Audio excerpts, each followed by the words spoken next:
Good afternoon, everyone. Ekason, Ekrole, Dalu, Kedu, Yaya Aiki. I think that's that's as much as I can say for now. Good afternoon, everyone. I hope you can hear me and see me clearly. Thank you very much for this opportunity to speak. Can I have a feedback? Can you hear me clearly and see me? Loud and clear, and we can see you also, sir. Beautiful. Yes. Thank you very much. Yeah, so it's a privilege to be here. It's an opportunity to share this content with my uncles and aunties. I'll say that with every sense of respect, because I don't take this very lightly. I was speaking with Unsuki when we met, and I just shared a bit of what my journey was like and what I'm doing now and how it relates back to how things used to be in Nigeria and how things can be done better in Nigeria.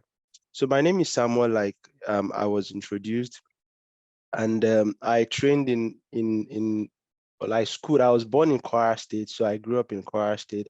I did my primary, secondary, and university education in Kwara State, and then my dad is from Kogi State, so I'm Kogi Kwara somehow. And then I moved to Bayelsa to do my law school. Bayelsa was not the place anybody wants to go to for schooling, especially in 2014, 2013, around that period. And so I was just like, I wanted to get away from everybody. So I went to Bayelsa. But then I had businesses I was running back in Ilorin. So I had to shuttle Bayelsa in Ilorin a couple of times. And then I thought, okay, at least I've experienced the South. Now it's time to go further. And then I had to pick a city for NYSC. So I told my parents, I'm leaving you guys, I'm going to Kano. And when you tell your parents you are going into the midst of where things are uncertain, they will put you in the middle of the house and pray for you. So I told them I was going to Kano for my national youth service, and they were really, really not very good with it. But eventually I got JOS, and JOS was relatively easier. But then I didn't want to rush into Lagos with the bustle and hustle of, starting a legal practice and getting to know how things were working in Lagos. Between law school and NYC, I did a bit of consulting with a firm in Lagos. We were working especially with Smidan, helping business owners to get the UWIN loan. It was a lot of UWIN loan at that time. And the firm I was working with, we got about 100 million for different businesses. So it gave me a whole lot of exposure. And then that was where a lot of ideas started, popping in, and I got to, do a couple of projects. So I was on the project to train for Google in Nigeria. So already now I started serving. I was serving in Jos. Most of the projects were being done in Lagos because that was where most of these businesses sort of were more inclined with digital platforms and all of those. So I got started with Google digital skills, what we call it then, and the task was just to get people to understand how to leverage on digital platforms. So people don't know that there's computer, they know there's internet. People still go to cafes a lot. You go to cafe and buy 1 hour. When you buy 1 hour, you put in your ticket. When you see the page is loading, you will log out small so that your 1 hour will not finish in time. And then for younger people like us, we'll buy night browsing. So you go to cafe 9 p.m. and then, those are just the way we were able to learn back then. But I think things are really, really speeding up now. At least I enjoy 5G in Nigeria, Lagos, Abuja, Ibadan, all of those places. So I did a project with Google, and the task was just to travel and train people about how to use digital platforms. So I did that for about 3, 4, 5 years. And over that period of time, I was traveling a lot. I was serving, of course, so I did a lot of training in Jos. But just after my service, I took it a little bit further. So I'm trained as a lawyer, I qualified as a lawyer, and I felt, okay, let me just focus a lot more on law students and lawyers and legal practice.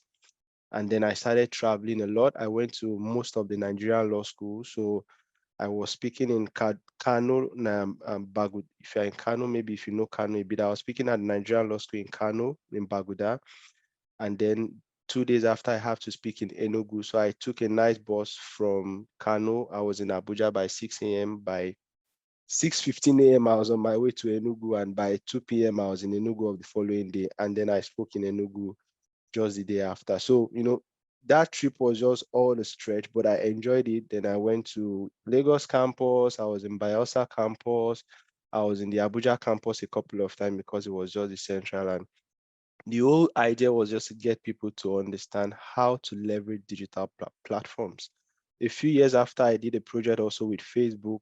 We did the digital skills with Google, and then I did the digital, more like business marketing with Facebook. So you know how to use Facebook, how to use Instagram for business, how to use WhatsApp for business, and then you can coordinate all of it together to, share your message or spread the word about your business. So what you have currently today, where you can make a post on Instagram and you can either share it to your Facebook or share it to your WhatsApp, where the projects we piloted at that point in time. And then that was it. Of course, I have a slide to speak about, but I really wanted to create a context for you to understand the necessity of why your skills, your services, and your business needs to be borderless. And I think these stories I have are quite interesting. I think that was why Unsuki asked me to come speak, even though there were a bit of challenges, but we are here. In 2019, I gave a talk also at the Nigerian Bar Association conference in Lagos, VI, Eco Hotels. And the whole idea was to help speak to these stakeholders, the senior advocates, the judges, the people who were the who is who for legal practice on how we can really adopt digital practice for the Nigerian Bar Association. Before that, if there's anybody that has always been around lawyers or you're married to a lawyer, they will tell you that lawyers cannot do advertising. That was the idea we were raised with from university to law school. Lawyers cannot do advertising, lawyers cannot do marketing. But I said that was not the case. They said we can do it, but it has to be moderate. And the whole moderate thing that lawyers had at that time was just signboard and business card. I'm like, okay, we're now in the technology era. A law firm that will be moderate in this time will have a digital presence. So I had a website, and then I went on to do a lot of stuff. So I'll talk about my service with digital platforms and then bring it into the context of a borderless enterprise. So those were the things I've done over the last few years, just making sure that I can learn a lot more about what I do, how I can leverage digital platforms to really amplify what I do and have access to the global marketplace. In a few minutes, I'll go through these slides. They are going to be very simple. And by the time I'm done, you will really understand what it means to be a borderless enterprise. When I say simple, I didn't say it's going to be easy. When I say simple, it doesn't mean that it will just happen automatically. It means there's a lot of work that has to be done to get the simplicity working and working effectively. So I really appreciate your time. If you have any question, please note your questions down before I am done, so that once it's time for questions and answers, we already have a lot of questions we can ask. Please feel free to ask me very specific questions to what you do. Professionals here are sometimes very conservative. I understand that. So feel free to ask me peculiar questions, or I will say feel free to pick my brain. Offer valid while the session lasts. After this session, if you want to pick my brain, I'll send you an invoice. So, so note that. So please get your questions ready, and then we can dive in. So thank you again for your time. I'm sure you are going to have a very wonderful session in this next couple of minutes that we have. I have about 10, 15 minutes to go. So a borderless enterprise, as you can see here, is a company that can operate globally without being constrained by geography, culture, or linguistic. Two things are playing here. So on the left-hand side, you can see containers. My Igbo friends will ask you, a container don't land. Container landing is good for business. But if you look on the right side and the things that have happened in Nigeria in the last couple of weeks, a lot has happened around cultural and linguistic differences and boundaries. But you see, the thing about business and money is that money does not really speak a particular language. If it's money, money speaks the money of language of money. But somehow, sometimes we have restricted our business to specific geography, specific locations. Sometimes we've also limited our services to specific cultural perceptions, or we've let some cultural perceptions to really impede our businesses, to impede our services. I've done business with a lot of people. Actually, I told you I was born in Kwara State. I am from Kogi State. I've lived in Bayelsa. I've lived in the north. I've lived in almost all the places you can talk about in Nigeria, simply because I didn't want to be restricted by cultural background.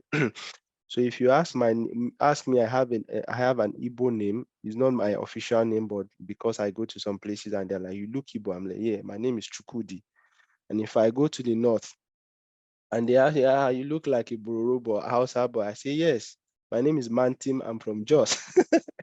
And then, of course, I can use Bolo Atife if I'm in Kwara, or I use Kayode or Shegun. But these are things that I just use to create conversation so that I'm not stereotyped. Of course, we still have a lot of that in the federal government system, in the parastatals and all of that.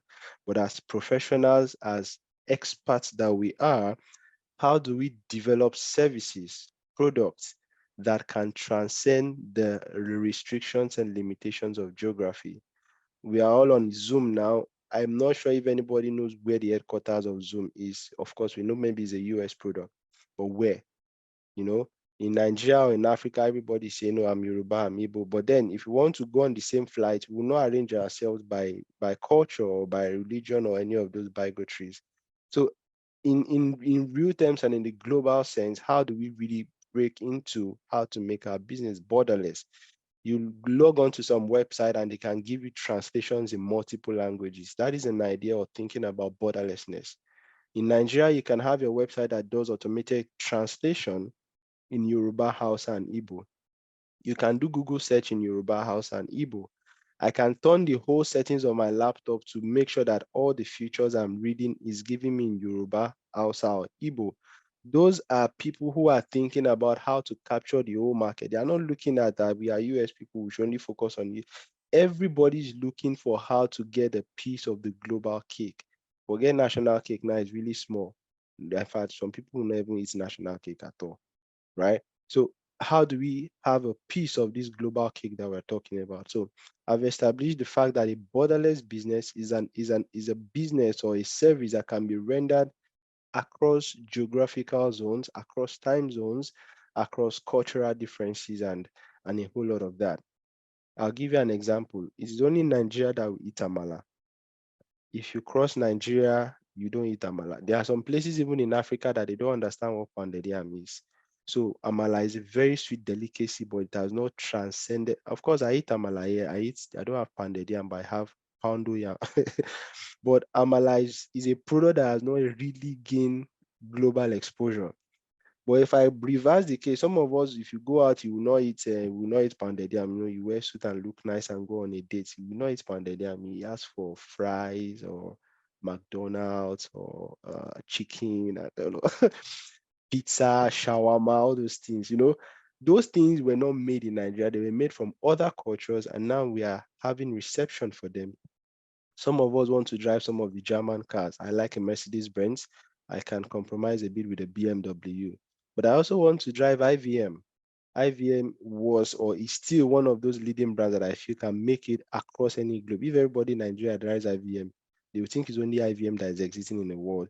The way the Germans have promoted BM and Mercedes and all those kind of, I don't think, yeah, all those German cars, the way they've handled them and the way they have allowed us to have a perception about them. So we can also do that with our businesses. So there's culture, there's language, there's geography. These three major things are impediments to businesses and services, especially in Africa. And how can we transcend above that? For us to be able to transcend our businesses beyond global, geographical, cultural, and linguistic differences, we need to adopt technology. I know I'm in a meeting of technology experts. CIPPs are here, CISAs are here, you know, all of those. Excellent. How do we leverage this technology for scaling our own services as a person? And I'll give you an example of how I did it with my business. I'll come to this, but you cannot do a borderless business without technology. Technology is a way to really, really make sure that your product, your services are available 24/7 in more than 150 countries in the world. Depends on how far you want to go. For you to be able to leverage on technology, technology will do four major things for you. There could be more, but for the purpose of this conversation, I limited it to four. Technology will help you communicate, collaborate, distribute, and satisfy. Communicate in terms of you can ship your containers without even seeing any of the person selling those products to you. All you have to do is maybe phone calls or video calls now that we have it, or WhatsApp conversations, and that's how you communicate. You buy the products, you package it, you ship it, and then you have what you need. Technology will also allow us collaborate. I'm 6 hours by flight away from where most of us are in Abuja now, but I'm able to be with you sort of in real time and having the privilege to collaborate with you, probably in your sitting room, in your car, or in your office, or in your kitchen. We are collaborating over technology, and that is the beauty of the times we live in. The third thing is technology is also going to help you distribute. Distribute in terms of you don't have to go to every person one after the other. You can push one button, and with the push of one button, I'm able to speak to everyone who is in different locations now. I'm distributing my content without leaving where I am, as it were. So distribution is an add-on from technology. And then satisfaction. Customer satisfaction in terms of if you ship a product or you ship a service and there are questions, you can always answer questions, provide feedback, provide support with technology. Again, technology is a key enabler to having a borderless business and having a borderless operation. And with that said, there's a lot that can be done in moving a business to a borderless enterprise. Now, I'm going to use my example just to help us bring this home. Growing up, not further into growing up, I started doing internship at a law firm at my second year. So 200 level, I started with a law firm, was a law firm of a senior advocate in Nigeria, one of the top ones that have won a lot of cases against the federal government. So it was big. But then second year, I was in internship with lawyers in the law firm, and there was always this complaint that lawyers are not treated right. You have to pay your dues. There was always a lot of complaint about the welfare of lawyers and all. So I was already looking at if this is how these lawyers that have gone ahead of me are complaining, then something has to be done different. So I did internship in that law firm, the end of 200 level, the end of 300 level, the end of 400 level, 500 level. I prepared for law school, came back during law school to another law firm with another lawyer, and then did my externship. So you do a law firm and a law court, and then you do both together so that you can get your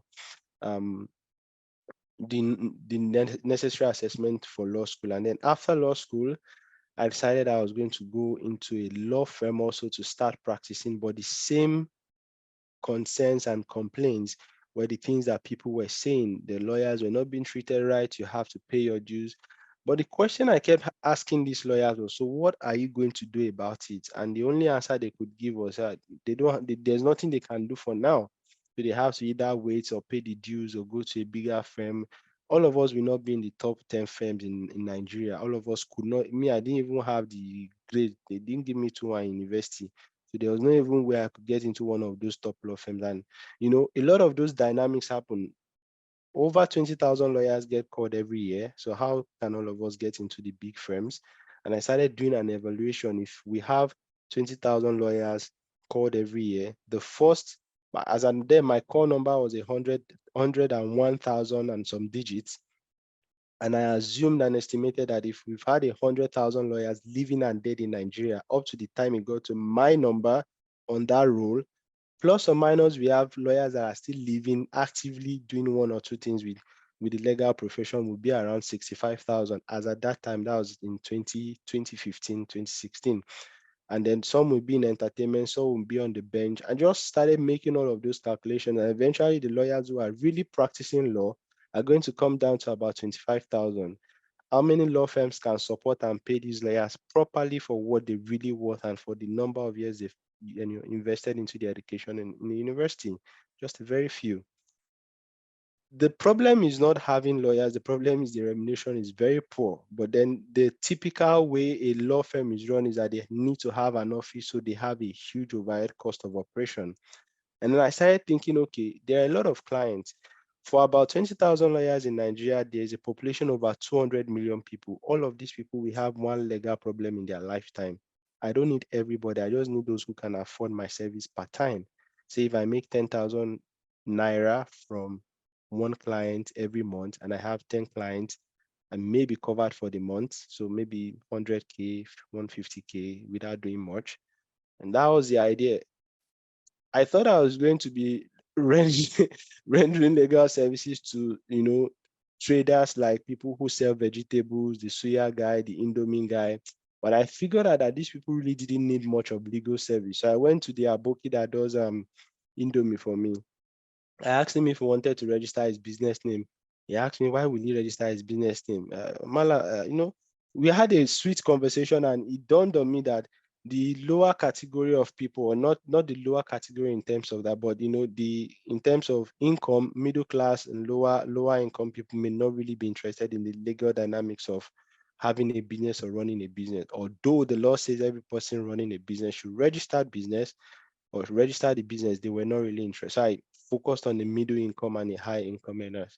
And then I started asking them what are their challenges. And it came very clear that if you want to do something, you want to see lawyer, you call lawyer, we say he's not in the office. You call lawyer, we say we doesn't have time, and we should keep. And then the challenge was that everybody had to go to an office or a law firm to be able to meet a lawyer. But I'm like, okay, what if you don't have to go to an office to meet? And yeah, they will really prefer it. What do you need to get done? And then I listed a couple of services. They want to write contracts, they want to review contracts, they want to incorporate companies, they want to file taxes, they want to file annual returns for their companies. They want all the things that have to do with corporate handling of having a business and all of those things. And I'm like, is that all? They say, yeah, okay. So I registered my business, Sabi Lawyer. And then I thought about the name again. If I go, I used to have a name. It's called Arise Legal Counsel Consult. And like arise, Bao. If somebody pronounces in Yoruba, Arishi, so it was not really sounding smooth or sweet. And then I changed the name to Sabi Lawyer. Once I walk into a place and my name is Samuel, I'm Sabi Lawyer. The high class can connect to a lawyer with Sabi. The young people just lawyer, you Sabi. That was just my selling advantage. So I registered Sabi Lawyer, and that was how I started. So if you need to incorporate a business, you don't really need to come. I just do a WhatsApp call. Text me all the things you want. I already had a questionnaire. I saved it on my notepad on my phone. If you say you want to register a company, limited liability, I have a checklist. Hello, client, and then I do some editing. I send it via WhatsApp, put it on the chat, send it to the person, and then ask the person, these are the things you need to send to me. I put an email there, send it to this email, attach your passport. If you don't have passport, put your phone like this and do selfie, pam, send it. And I put all of those things together, file the document at the CAC, get it approved, get a certificate. I package it. Post office is functioning for some people, it's not functioning for some people. But from wherever the person is, I can use post office and deliver the certificate to the person. We haven't met, we haven't seen. All we did was a WhatsApp chat, and the company is incorporated. Annual returns can be filed, and all of those things. Is my time out? Go ahead, sir. Go ahead. Oh, It's oh, getting good, good. interesting. Yeah. Oh, good. And that was how it all started. And then I did a bit of education as well. So I probably if you still check Instagram, you may see my younger face when I was still, up and coming lawyer. I did educational pieces. So what are the 5 things you need to do to register your business? What are the things you need to do if you want to register your trademark? All of these things were done from the comfort of my 1-bedroom apartment. All I had was a table and chair, which was my sitting room and my dining and my desk. Some of us started working remote before COVID started. But that was how I dispensed my legal services across. So I had clients in Port Harcourt that I've never seen, I've never met. All we had was WhatsApp chat. I had clients in Lagos, I had clients in Abuja, I had clients in Kano, I had clients in Yola. And these were people that I serviced over a period of time without even having an office. I had an address, of course, that's my house. It's the same address on the bank accounts. I had a business registered. I had a bank account. So you're not sending money to one person, you're not sure. There was a real business name attached to a business account. So if I need to, I generate an invoice for you and sign it. All of this was done inside Microsoft Word. I didn't need to buy any software or buy any advanced tech. I'm signing documents, I'm signing to Microsoft Word or Adobe PDF Reader, which is free of charge. I was still showing somebody today, if you scan do your signature on paper, on white paper, snap it with your phone, upload it on Adobe Microsoft and Adobe PDF reader as your signature. That's all you need. Any document you can edit and just attach or append that signature to that place and you're good. Then you save it again and export and send to anybody. Any of those things can be done with as simple as the software as this. And that's why I service over 70 clients in about the space of 1 year. And then I'm like, this really works. I haven't spent money on office. Of course, office is my house rent. So if I need to declare VAT and all of those things, I expense all of those things. I service all of those clients, spoke at a lot of conferences, all because I was able to leverage on a very simple technology called WhatsApp and a bit of Instagram. Looking into 2023 now, there are a lot of services that we can also render. There are a lot of products that we can sell from anywhere in the world. And I put together this toolkit for us. This is quite simple, quite straightforward, but it may not apply to um, Mr. Innocent, please, can you mute your... Good, thank you. This is a toolkit that I developed. Now, businesses have peculiarities, services have peculiarities, and you all are, I can say, SaaS and MaaS, you are doing a very fantastic job in what you do already. Either as a sole proprietor, as a business owner, as an employee, or as a government, whatever it is that you do. All of these are things that we can deploy either into your service or into your product or into your organization, and this can work. I remember after speaking at the national conference, a lot of law firms started reaching out to me. Oh, now we have this issue. Interestingly, I spoke in at the national conference October of 2019, and then I just figured that okay, with the way things are going, I just needed to do more with what I knew. So I went back to school, and it was when lockdown happened and the whole conversation changed. So the things I was suggesting, probably if I still find some of the pictures, maybe I can share later, but the whole concept was how to move the legal practice from just traditional to digital. And whether I would like it or not, 2020 happened and everybody was forced to really go digital.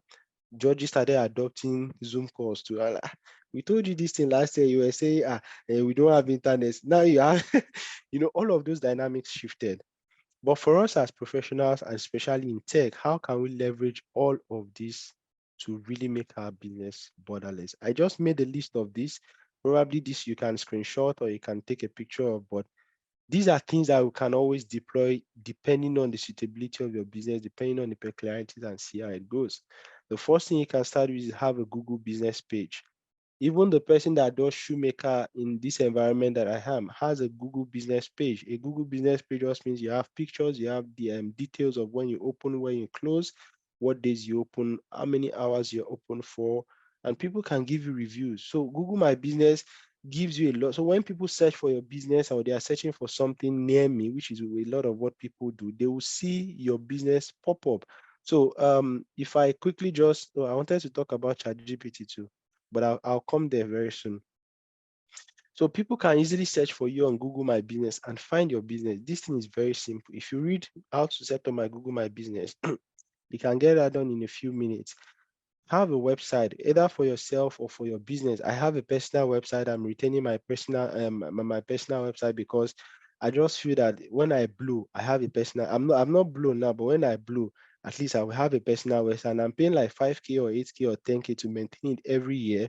It was basic. I designed it myself with a drag and drop. I didn't do any coding or anything, but I have a personal website, and some people see it and they're like, "You're a big man." Like, no, I'm upcoming artist. Don't think I have money already. I'm still upcoming artist and all of those things. So you should have a website for yourself. If you want to have a website for your business, that is a must.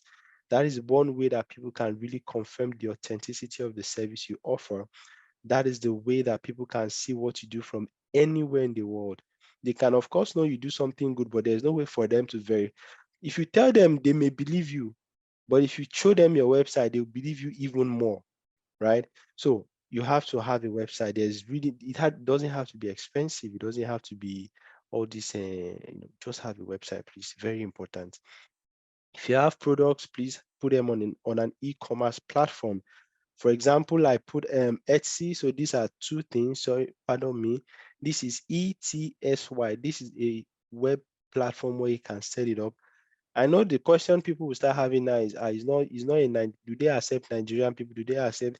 There are a lot of dynamics to this. So there are ways you can get it set up without even leaving your Nigeria, without leaving Abuja or anything. So there is Etsy, there's Shopify, there are all of these e-commerce platforms that you can put your products on and sell. So one other thing I also did last year, my sister makes clothes, but she's in Nigeria, and I told her, okay, let's do business. You make nice clothes. I am here. I can, I know a few people that want to buy some nice things. And I felt, okay, African prints are going to be nice things, for example. And I said, okay, let's do business. So make clothes. I gave her some standard sizes. At least I know ladies, we have this size. I wanted to sell to ladies because they're the ones that spend more money shopping. If I sell to a guy now, they will negotiate and negotiate and they will shall not buy. I look for those sizes of ladies, 14, size 12, size 10, size 8. Make these 4 sizes for me, add a lot of allowance and put this thing. And then somebody will always come to Nigeria and then she did it and sent it to me. So I'm selling this for her now. Of course, it may cost like 15,000 naira. She charged me very much because she put additional services on. But so it may cost 15,000 naira to make it, but if I sell it for 40, 50 euros or, depending, 30, 45 pounds, and I'm good. Sell maybe 20, she has money, pocket money, I have my profit, and everybody is fine. That is product based. The next level of doing this is put it on one of these Shopify or e-commerce platform to really make it, almost automated if I can. So I put them in a warehouse, I upload the pictures on a web page on an e-commerce platform. Once anybody orders, the money comes to me. The fraction that goes to the logistic company goes to them. They handle demand and logistics, the packaging, deliver it. Everybody is fine. I don't need to manage any inventory, right? So that is another way to go about it, about being borderless. Cloud platforms are really emerging. Please leverage how to use cloud platforms. Artificial intelligence so all of these things are just things that you need to. I really didn't get to speak to a few of you, but I just have an idea that you're either an employee or you own a business or you're a decision maker in your organization, and there's so much you can do with all of these things. If there are now specific business cases that we need to deploy this to, then that would be more than excellent. But this is basic, right? People are really, really interested in buying Africa now. All of these celebrities, they'll come to Africa, they'll come and explore. What are they looking for? Africa is what they don't have anywhere in the world. If you want to go on a beach, you can find beach everywhere, but that temperature, Africa is just the fastest selling commodity as it is. And that's all I can say. So if you put your business, you put your skills, you put all of the things you feel you can offer to the world on any of these platforms, I think they are going to really sell. So I hope with these few points of mine, I've been able to convince you and not confuse you that what you have is enough.